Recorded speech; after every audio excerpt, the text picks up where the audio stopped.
अपनी जेठानी शांति के साथ रहती थी।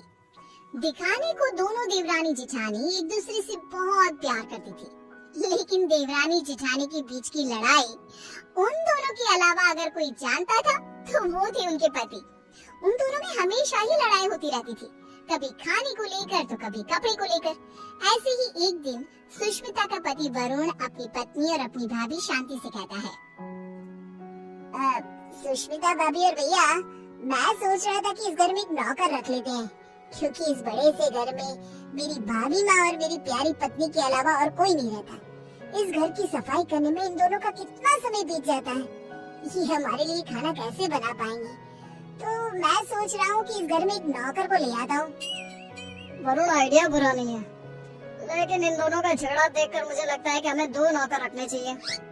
भैया, इतना बजट कहाँ है कि हम 2 नौकर रख सके। अरे आजकल नौकर कितने महंगे हो गए हैं। ये बात तो है। ठीक है, फिर एक नौकर रख लेते हैं।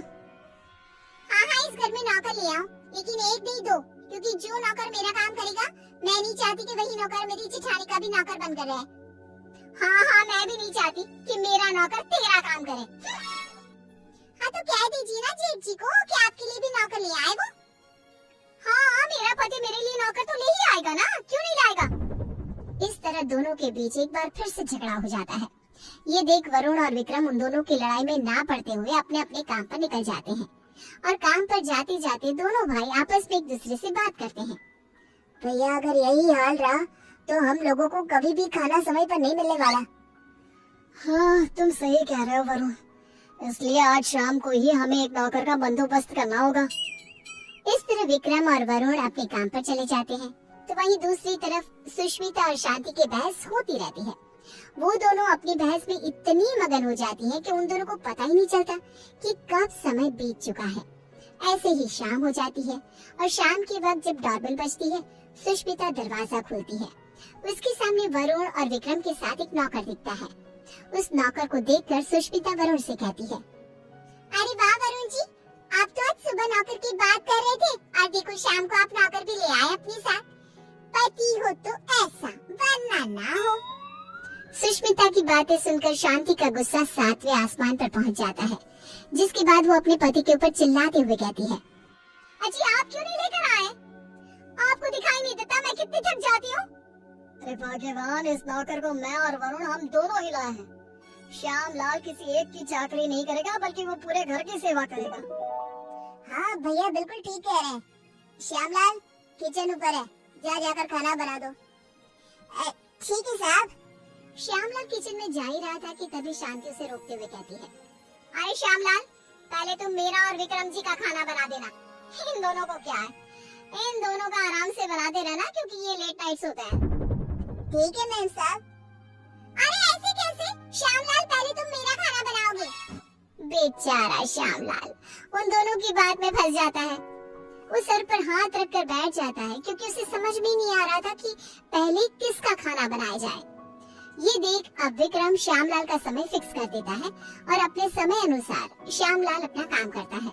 कुछ दिन तो घर में शांति का माहौल बना रहता है, लेकिन एक दिन श्यामलाल कपड़े धोने के लिए सुष्मिता के पास जाता है और उसे कहता है, बेन साहब, कपड़े धोने के लिए है तो आप मुझे दे दीजिए, मैं अभी आपके कपड़े धो देता हूँ। उसकी बात सुनकर शांति आती है और उसके ऊपर चिल्लाते हुए कहती है, श्यामलाल, तुम पहले मेरे कपड़े धोगे। अगर तुमने मेरे कपड़े नहीं धोए तो मैं तुम्हें नौकरी से निकाल दूंगी। जी, नाम तो आपका शांति है, लेकिन आपके अंदर ना शांति नहीं है बिल्कुल भी। अरे इस समय वो मेरे कपड़े धोएगा। श्यामलाल उन दोनों की बातें सुनकर फिर से एक बार फंस जाता है। दुखी होते हुए कहता है, मेम साहब, आप दोनों ही मुझे अपने कपड़े दे दीजिए, मैं एक साथ कपड़े धो दूंगा। नहीं, हमारे कपड़े एक साथ नहीं धुलेंगे। नहीं, हमारे कपड़े एक साथ नहीं धुलेंगे। उनकी बात सुनकर श्यामलाल बेचारा एक बार फिर कंफ्यूज हो जाता है, और वहाँ से मुंह लटकाए नीचे किचन में जाकर काम करने लगता है। ऐसे ही समय बीतने लगता है, और एक दिन श्यामलाल शांति के कमरे में कुर्सी पर खड़ा होकर पंखे को रगड़ रगड़ के साफ कर रहा था। ये देख सुष्मिता नौकर के ऊपर चिल्लाते हुए कहती है, श्यामलाल, तुमने आज तक इस तरह से मेरे कमरे की सफाई तो नहीं करी। अरे ऐसी कौन सी मेहरबानी करी है जेठानी जी, जो तुम उनके कमरे की इतने अच्छे से सफाई कर रहे हो। श्यामलाल कुछ बोलता तभी शांति आ जाती है और सुष्मिता को जवाब देते हुए कहती है, देवरानी जी, आप कुछ नहीं बोल सकती क्योंकि अभी आपके कमरे की सफाई का समय नहीं आया है, तो आप मेरे कमरे में आकर अपना लेक्चर मत दो श्यामलाल को। सुष्मिता मुंह बनाते हुए वहाँ से अपने कमरे में चली जाती है। कुछ समय बाद श्यामलाल सुष्मिता के कमरे की सफाई करने आता है। सुष्मिता श्यामलाल से अपने दरवाजे को भी घिसवाती है और अपने शीशे को भी चमकवाती है। कभी अपने कमरे के फर्श को अच्छे से रगड़वाती है और इस तरह श्यामलाल पूरी तरह से फंस जाता है। उसे समझ में ही नहीं आ रहा था कि इन दोनों को कैसे संभाला जाए, लेकिन वो बेचारा करता भी क्या, मजबूर था। ऐसे ही एक दिन श्यामलाल बाजार से सब्जियां लेने जा रहा था, तभी वो खुद से कहता है, क्यों ना मैं एक ही समय पर दोनों मेम साहब की सब्जियां ले आऊं और दोनों को अलग अलग समय पर दिखा दूंगा कि मैं अलग समय पर यही सब्जियां लेकर आया हूँ। यही ठीक रहेगा। इस तरह श्यामलाल सब्जियों को लेकर आ जाता है, लेकिन जैसे ही वो घर में घुसता है वैसे ही उसके सामने सुष्मिता और शांति खड़ी होती है। ये देख श्यामलाल के पसीने छूट जाते हैं। ये देखकर सुष्मिता कहती है, क्यों श्यामलाल, तुम्हारे पसीने क्यों छूट रहे हैं? तुमने कोई गलत काम किया है क्या? श्यामलाल, मैंने कितनी बार मना किया था कि इसके काम के साथ मेरा काम नहीं करना, लेकिन तुमने फिर से वही किया ना जो तुम्हें नहीं करना था। इस तरह दोनों अब श्यामलाल को खरी खोटी सुनाने लगती है और इतना सुनने के बाद कोई नौकर उनके घर में काम कर ले, ऐसा तो हो ही नहीं सकता। इसलिए श्यामलाल ने जवाब देते हुए उन दोनों से कहा, मेम साहब माफ करना, लेकिन मैं आपके घर में और काम नहीं कर सकता क्योंकि एक ही काम दो बार करना बड़ा ही मुश्किल हो जाता है। अरे, तो क्या तुम उसके पैसे नहीं ले रहे हो?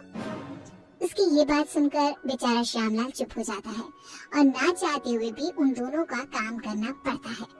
अलग अलग समय पर एक ही काम 2 बार करता हुआ खुद को देख वो बहुत परेशान होता रहता है। परेशान होकर विक्रम और वरुण के पास जाता है और कहता है, साहब, मैं और काम नहीं कर सकता यहाँ, एक ही काम 2 बार करना पड़ता है। अरे एक काम अगर कोई 2 बार करेगा तो परेशानी हो जाएगा ना, इसलिए मैंने अब ठान लिया है कि इतने कम पैसों में मैं नहीं काम करने वाला। अगर आपको काम करवाना है तो आप किसी दूसरे नौकर को ढूंढ लो। मैं तो यही सलाह देना चाहूँगा कि आप दोनों अपनी अपनी पत्नियों के लिए अलग अलग नौकर रखना, वरना उस बेचारे का भी मेरे जैसा ही हाल हो जाएगा। इतना कहकर श्यामलाल उनकी नौकरी उनको ही सौंप कर चला जाता है। इस तरह बेचारे वरुण और विक्रम परेशान हो जाते हैं। कुछ समय बाद उन दोनों की पत्नियां हॉल में आती है और अपने पतियों से कहती है, अरे श्यामलाल कहाँ है? अरे श्यामलाल कहाँ है? दोनों भाई एक दूसरे की तरफ देखते हैं और कहते हैं, वो काम छोड़कर चला गया, तुम दोनों ने उसके नाक में दम कर रखा था। अच्छा, तो हम लोगों ने उसके नाक में दम कर रखा था, तो तुमने उसको निकाल दिया ना? तो अब इस घर का काम तुम लोग ही करोगे? हाँ, मेरी देवरानी बिल्कुल सही कह रही है, अब इस पूरे घर का काम तुम लोगों को ही करना होगा। इतना कहकर दोनों देवरानी जिठानी चली जाती है। हाँ, बेचारे वरुण और विक्रम दोनों को ही घर का काम करना पड़ता है। घर की सफाई, कपड़े धोते, बर्तन धोते और खाना बनाने के बाद बेचारे दोनों ऑफिस